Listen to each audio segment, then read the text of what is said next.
By the time the county inspector stepped onto my driveway with a clipboard in his hand, the HOA president had already stopped smiling. 3 days earlier, she had stood in that same spot with 2 board members, a private towing contractor, and a bright orange wheel lock clamped onto my truck, telling me I was in violation for parking on what she called community access property. The problem was it was not community access property. It was my driveway, not a shared lane, not an HOA-controlled easement, not a common area, mine, bought, recorded, surveyed, and attached to my deed long before she decided that a board title gave her the power to control every inch of the neighborhood. That morning, she acted like the matter was already settled. She pointed at my truck like it was abandoned junk and told me I had until noon to pay the fine or the vehicle would be towed. When I told her she was standing on private property, the setback requirement she starts smiled precisely like here, I had Counselor. just made her Thank you, morning Mr. easier. Herrera. She thought That I would confirms our panic. position. She thought I would yell. She thought I would cut the lock off and give her exactly the kind of reaction she could use against me. Instead, less than 2 weeks later, that same HOA board was sitting in an emergency meeting while my attorney laid out the county records, the certified survey, the towing contract, the board's own meeting minutes, and the camera footage showing who had authorized the lock. The towing company walked away from the HOA contract. The board president lost the support of the neighborhood, and the association's insurance carrier strongly advised them to settle before the lawsuit became more expensive than their pride. But none of that happened because I screamed louder than they did. It happened because I stayed calm long enough to let them put every mistake in writing. And it all started with one orange wheel lock on my truck, sitting in my own driveway, on a cold Monday morning when I walked outside with coffee in one hand, keys in the other, and realized the people who claimed to protect the neighborhood had just crossed a line they could not uncross. Before I show you how their entire argument collapsed, like this video, comment what you would have done in my place, and save this story, because every homeowner should know where their property line really is. I was never the kind of homeowner who wanted a war with an HOA. When I bought that house, I wanted quiet.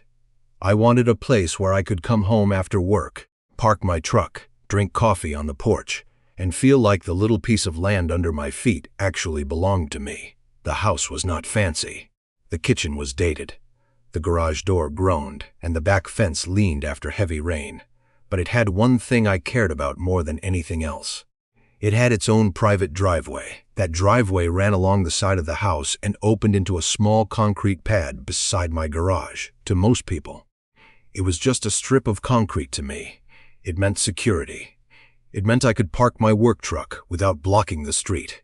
It meant I could load tools in the morning without bothering the neighbors. It meant my mother, who had trouble walking long distances, could pull right up to the side door when she visited, and most importantly, it was part of the property I bought. At closing, I kept everything: the deed, the plat map, the survey, the inspection report, and the old HOA packet. Most people throw into a drawer and forget. I did not memorize every line back then, but I remembered one important thing. The driveway sat inside my parcel, with several feet of land beyond the concrete edge. For the first few years, the HOA was annoying but predictable. They sent reminders about trash cans, pressure washing, and holiday decorations. Nobody loved them, but nobody feared them. That changed when Marlene Cross became president. Marlene lived 2 streets over in one of the larger homes near the entrance. She smiled like a politician and watched people like an inspector. At her first meeting, she said the neighborhood had become too relaxed and promised to restore order. Most of us thought she meant repainting the entrance sign. We were wrong. Within months, violation notices started appearing everywhere. A retired couple got fined over a visible garden hose. A single father got warned because his daughter's bicycle sat near the porch for one afternoon. Another neighbor had to appeal a fine for a mailbox post that had been approved years earlier. At first, I stayed out of it. I paid my dues. I kept my yard clean. My truck was registered, insured, and parked neatly in my driveway every night. It had scratches, a toolbox, and a dent near the bumper, but it was not abandoned, broken, or blocking anything. Still, Marlene noticed it. Sometimes I saw her watching from her front window. Sometimes She paused when walking her dog, just long enough to look at the truck. Once near the mailbox cluster, she asked whether I was using it for commercial activity inside the community. I explained that I simply drove it to and from job sites. A week later, the first notice arrived. It claimed my vehicle was oversized and visually inconsistent with community standards. I checked the HOA rules that night. They restricted abandoned vehicles, inoperable vehicles, and trailers left on the street. They did not ban a normal pickup truck parked on a private driveway. So, I replied politely. I sent photos. I explained that the truck was registered, operable, and parked entirely on my property. I asked them to identify the exact rule I had violated. They never did. Instead, more notices came. Each one sounded more official, but none cited a real rule. The language shifted from vehicle appearance to shared access concerns. That phrase bothered me because there was no shared access on my driveway. No neighbor used it, no HOA crew maintained it, no common area connected to it. So I pulled out my closing folder and checked the survey again. Everything matched what I remembered. I still wanted peace, so I sent the survey to the board and asked them to correct their records. Marlene's reply was short. The board's interpretation of access areas was final. That was when I stopped thinking this was a misunderstanding. Because when someone refuses to look at the document that proves they are wrong, they are not confused anymore. They are choosing power over truth. And a few days later, when I walked outside and saw that orange wheel lock on my truck, I understood exactly how far they were willing to go. The morning I found the wheel lock, the street was still quiet. It was just after 6:30 a.m. The driveway was damp from rain, the sky was pale gray, and I had a job scheduled across town. I remember walking out with coffee in one hand and my keys in the other, thinking about traffic and materials. Then I saw the orange clamp wrapped around my front tire. For a few seconds I just stared at it. My truck had not been stolen. It had not been damaged.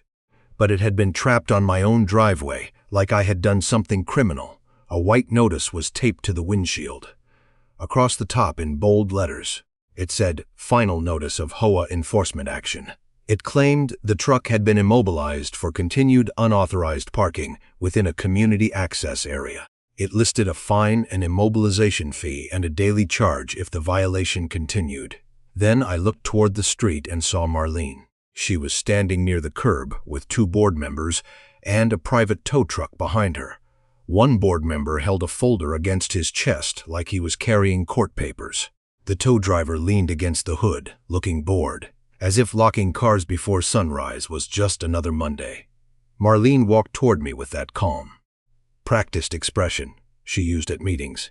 She said the board had given me multiple chances to comply, and because I refused, they had authorized immobilization. I told her. The truck was parked on my private driveway. She glanced down at the concrete like the truth annoyed her, then repeated that the strip had always been treated as community access. That was the first real lie. The HOA had never repaired that driveway, sealed it, swept it, cleared weeds from it, or paid $1 toward it. When the concrete cracked, I paid for the patch. When rainwater pooled near the side fence, I fixed the drainage. The board had never cared about that concrete until my truck became something Marlene wanted to control. I asked her to show me the rule, not her opinion, not her interpretation. The actual written rule that allowed the HOA to lock a registered vehicle on a homeowner's driveway. She did not show me one. Instead, she handed me another paper, saying that if I removed or tampered with the device, the HOA would add another penalty and refer the matter to their attorney. It also said the truck could be towed at my expense if payment was not received by noon. They had locked my truck before breakfast and were threatening to tow it by lunch. A few neighbors had started stepping outside. Some pretended to check mailboxes. Others walked dogs slower than usual. Marlene knew they were watching, and I think that made her more determined to win in public. She raised her voice, just enough for the closest houses to hear, and framed me as a homeowner who thought the rules did not apply to him. That line changed something in me. I had followed the rules. I had paid my dues. I had answered every notice. I had sent documentation. My truck was legal, operable, and parked where I had every reason to believe it belonged. Still, she stood there using the word rules like a weapon. I asked the tow driver whether he knew this was private property. He said he went where the HOA told him to go. That sentence would matter later. At the time, it told me arguing was pointless. There is a moment in every dispute when you realize the other side does not want the truth. They want your reaction. They want you angry enough to make a mistake. They want you to yell, threaten, pull at the lock, or do something reckless so they can point at your behavior and justify what they already did. So I gave them nothing. I did not touch the lock.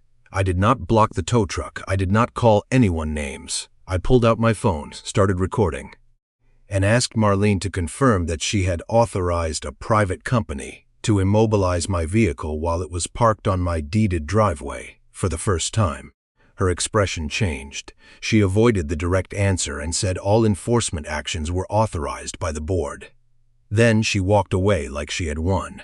I had to call my customer and explain that I could not leave my own house because my HOA had locked my truck in my driveway. Saying it out loud made it even more humiliating. The customer was polite, but I lost the job, I lost the pay, and I stood there in work boots beside a truck I owned on land I owned, unable to move because 3 people with folders and a tow truck had decided they could rewrite my deed by committee. At 11:45 a.m., Marlene sent an email giving me one final chance to pay before towing began. She called my challenge frivolous and disruptive. That email was the best mistake she made. Until then, most of the confrontation had happened in person. Now she had confirmed the fine, the lock, the towing threat, and the board's access area theory in writing. She thought she was tightening the rope around me. She did not realize she was tying it around the HOA. I did not touch the wheel lock. That was the first decision I made, and it was harder than I want to admit. Every part of me wanted to break it off and leave for the job I had already missed. But I knew that was exactly what Marlene wanted. So I went inside and started building a file. I created a folder on my laptop and saved everything. Photos of the lock, the notice, the tow truck, the board members, the street, the sidewalk, and my truck parked beside the garage. Then I took new photos from every angle to show there was no gate, no walking path, no HOA sign, no utility box, and no common area connection. After that, I checked my security cameras. The footage was clear. Before sunrise, the tow truck rolled past my house, came back, and stopped near the curb. Marlene Suv arrived behind it, then she, 2 board members, and the tow driver walked up my driveway together. Nobody knocked, nobody called, nobody waited for daylight. The driver attached the wheel lock, handed Marlene a form, and she signed it beside my truck. That clip changed everything emotionally. Until then, part of me still wanted to believe this was some ugly misunderstanding. But the video showed planning. It showed coordination. It showed them entering my property to trap my vehicle before I could leave for work. I saved the footage in 3 places. Then I replied to Marlene's email with one simple question. Identify the exact section of the governing documents that authorizes the HOA to immobilize a registered vehicle parked on a deeded private driveway. I did not threaten. I did not insult. I asked for the rule. While I waited, I checked the documents. The old survey matched the county parcel map. The clerk's records showed utility and drainage easements elsewhere in the neighborhood, but nothing giving the HOA control over my driveway. No access right, no towing authority, no recorded claim. By mid-afternoon, Marlene replied with language about community standards, access consistency, and vehicle restrictions. She attached rules about abandoned vehicles, trailers, and obstruction of common areas. There was nothing about private driveways, nothing about wheel locks, nothing authorizing the board to declare part of a deeded lot an access area because they wanted to. That was when I stopped feeling confused and started feeling focused. I built a timeline of every notice, email, photo, and video clip. Then I called a real estate attorney named Grant Keller. I explained that my HOA had locked my truck on my driveway and was threatening to tow it. Within an hour, he called me back. He asked 3 questions. Was the truck registered and operable? Was it parked fully on my property? Had the HOA produced a recorded easement, written rule, or court order authorizing the lock? The answers were yes, yes, and no. Then he told me not to pay, not to remove the device myself, and not to let the board pretend this was just a fine dispute. That changed the whole shape of the situation. This was not only about a bad HOA notice, it was about physical interference with a vehicle on private property. It was about a towing company entering land under questionable authority. It was about the HOA threatening to remove property from a place it did not own or control. Under Grant's instruction, I sent another email before the towing deadline. I disputed the violation, confirmed the truck was on my driveway, demanded preservation of all board communications, towing instructions, invoices, photos, and internal messages, and asked who had authorized the tow company to enter my property. This time, I copied the attorney. Marlene did not respond, but 20 minutes later, the tow truck left. The lock stayed on the tire, but the driver was gone. That told me the moment a lawyer appeared in the email chain. The people who had been so confident that morning suddenly became careful. The next day, I hired a licensed surveyor for an updated boundary survey. It was not cheap, but by then I understood something important when someone tries to control your property with confidence.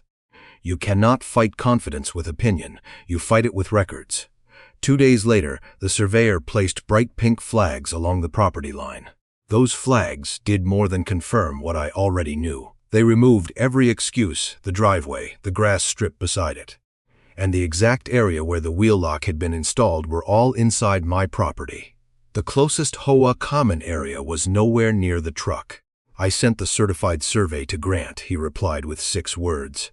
This is worse for them now, and he was right, because the next document we found did not just prove the HOA was wrong.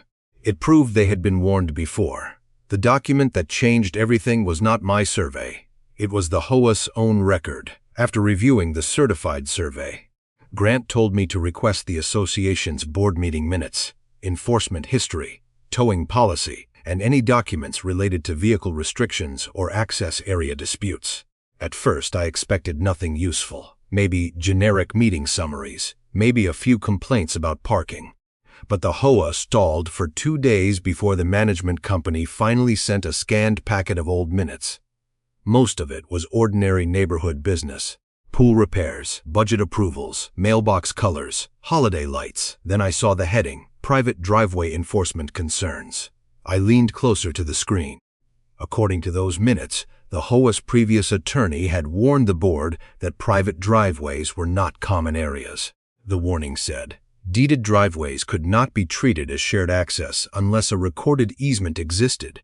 It also advised the association not to authorize towing, booting, or physical interference with vehicles on private lots without clear legal authority. I read that paragraph 3 times, then I sent it to Grant. He called back almost immediately. His voice was calm but sharper than before. He said this changed the case. Before that, the HOA could try to argue confusion. They could claim they misunderstood the plat or relied on a bad interpretation of the rules, but their own records showed they had already been warned. That meant Marlene had not just made a mistake. She had ignored a warning sitting in the HOA's own files. Then came the second discovery. The towing contract had a clause saying the company could enforce parking rules only on HOA-controlled property, or areas where the HOA had written legal authority. Enforcement on private lots required authorization from the property owner, or a specific recorded right. I was the property owner. I had given no permission. There was no recorded right, and my camera showed Marlene signing the towing form beside my truck. Suddenly, every phrase she had used fell apart. Community standards were not a deed. Board discretion was not an easement. Access area determination was not legal authority. And we have always treated it that way meant nothing when the survey, county records, meeting minutes, towing contract, and camera footage all said the opposite. That afternoon, Grant prepared a demand letter. It was not emotional. It was precise. It listed the timeline, the certified survey, the lack of easement, the prior attorney warning, the towing contract clause, the camera footage, the lost income, and the continued interference with my vehicle. The letter demanded removal of the lock, cancellation of every fine, reimbursement for my lost job and expenses, written confirmation that the HOA would stop calling my driveway an access area, and preservation of all emails, texts, board votes, invoices, and communications with the towing company. That last part mattered. Once an attorney tells an organization to preserve records, deleted messages stop looking like accidents. The letter went out by email and certified mail. For the first time, Marlene did not reply personally. The management company responded through a regional director. The tone was completely different. No threats, no lecture, no final notice. Just a careful statement that the association was reviewing the matter with counsel. The next morning, a towing employee came back. He did not bring a tow truck. He brought a small toolkit, removed the wheel lock in less than 2 minutes, and left without making eye contact. My truck could move again, but the damage was already done. Removing the lock did not erase the lost job. It did not erase the written threat. It did not erase the early morning entry onto my property. And it did not erase the fact that the HOA had been warned before and chose to act anyway. 2 hours later, Grant sent me a draft complaint. The claims were plain but serious: trespass, wrongful interference with personal property, negligence, breach of governing documents, and damages.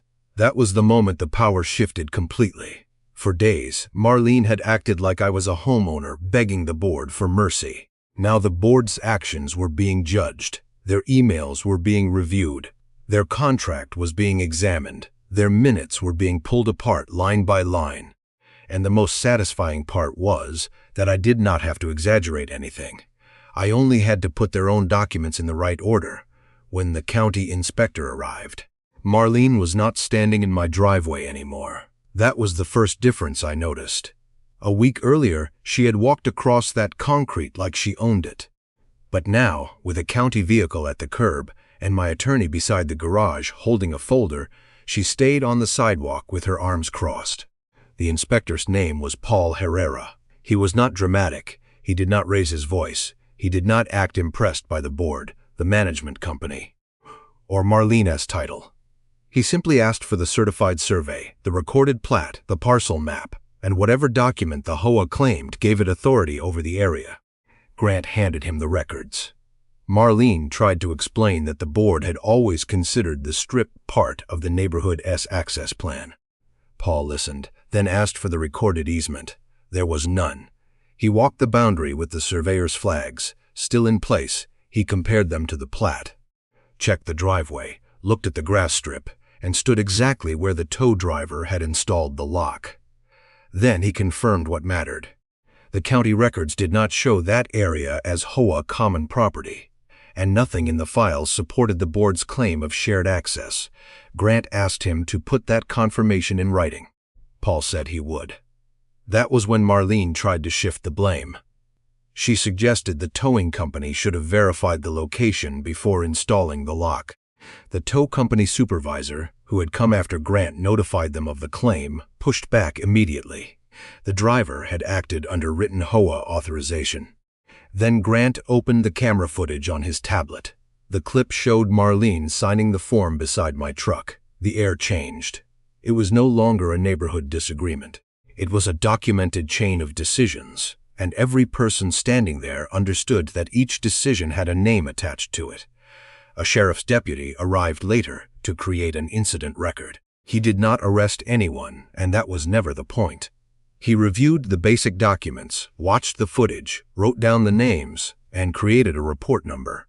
That report mattered, because Marlene could no longer pretend this was just internal HOA enforcement.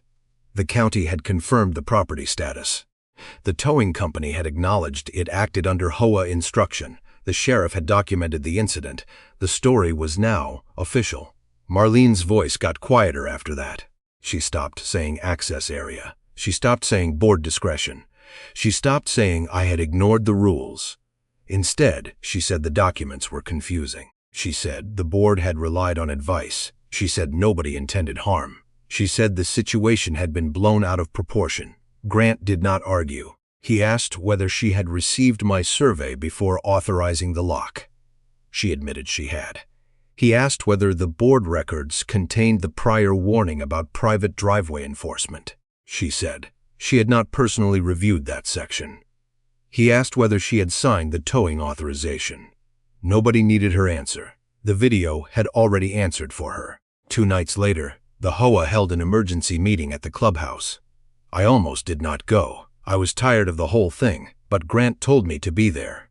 Quiet, calm, and visible. So I sat in the second row with my folder on my lap, while neighbors filled the room wall to wall. Word had spread fast. People knew about the wheel lock. They knew about the county inspection. They knew the HOA had removed the device. But most of them did not yet know about the prior attorney warning, the towing contract clause, or the missing easement. When Grant spoke, the room went silent. He did not insult Marlene. He did not exaggerate. He simply walked through the records in order. Deed, survey, county confirmation, HOA minutes, towing contract, email threats, camera footage. Lost job, demand letter. By the time he finished, the room was different. One neighbor asked whether the HOA had used the same access area excuse against anyone else. Another said she had paid a parking fine the year before because the board told her not to challenge it. Someone else asked whether association funds had been used to pay for unlawful enforcement actions. Marlene tried to regain control, but the confidence was gone. For the first time, she was not facing one homeowner. She was facing the neighborhood, and the neighborhood had finally seen the paperwork. The settlement did not happen in one dramatic courtroom scene. It happened the way most real legal victories happen, through letters, records, insurance calls, tense meetings, and people who suddenly became very careful with every word they said.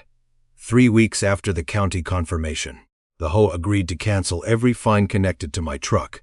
They reimbursed the immobilization fee, paid for the workday I lost, covered the updated survey, and contributed toward my attorney's fees. The towing company refunded its charge and ended its contract with the association before the board could pretend they had fired them first. But the money was not what shook the neighborhood. The real damage came from the questions residents started asking afterward. Once people saw that the board had used phrases like access area without recorded authority, they started reviewing their own fines, parking fines, landscaping fines, notices about trash cans, trailers, mailboxes, and driveway use. For the first time, homeowners were not only complaining in private, they were asking for documents. At the next open meeting, the room was packed again. Marlene tried to frame the settlement as a misunderstanding, but nobody believed that anymore. One neighbor asked why she ignored my survey. Another asked why the prior attorney warning had never been mentioned. A retired teacher stood up and said, "Rules were supposed to protect residents, not scare them into paying whatever the board demanded." That was the moment Marlene lost the room for good. By the end of the month, 2 board members resigned. The management company announced a policy review, which was the polite way of admitting they had let the board go too far.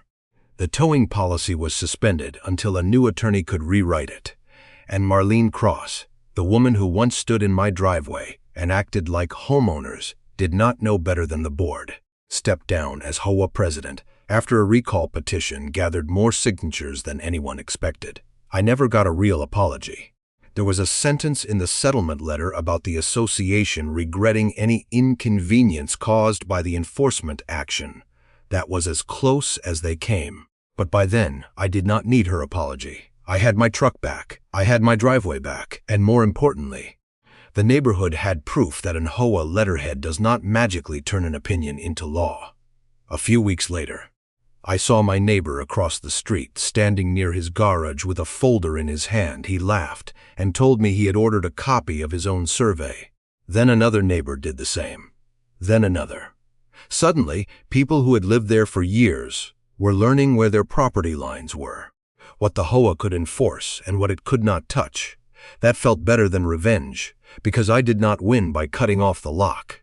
I did not win by blocking the tow truck. I did not win by threatening anyone in the street. I won because I stayed calm when they expected me to lose control. I saved every notice. I kept every email. I checked the deed, the survey, the county records, the towing contract, and the meeting minutes. And when the time came, I let the evidence speak louder than the board president ever could. So if you ever get one of those official-looking HOA notices that feels wrong, do not ignore it, but do not panic either. Ask for the rule. Ask for the recorded document. Ask for the authority behind the threat. Save everything. Take pictures. Check your property records. And never let someone erase your boundary just because they say the word community with confidence. There is still a faint orange scuff mark on my driveway where that wheel lock sat. I never washed it off completely, not because I wanted to remember the anger, but because I wanted to remember the lesson. Sometimes the strongest fence around your property is not made of wood or metal.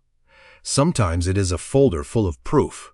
If this story made you think differently about HOA power, like the video, share it with another homeowner, and comment whether you would have handled it the same way. I did not win because I was louder than the HOA. I won because my paperwork was stronger than their ego.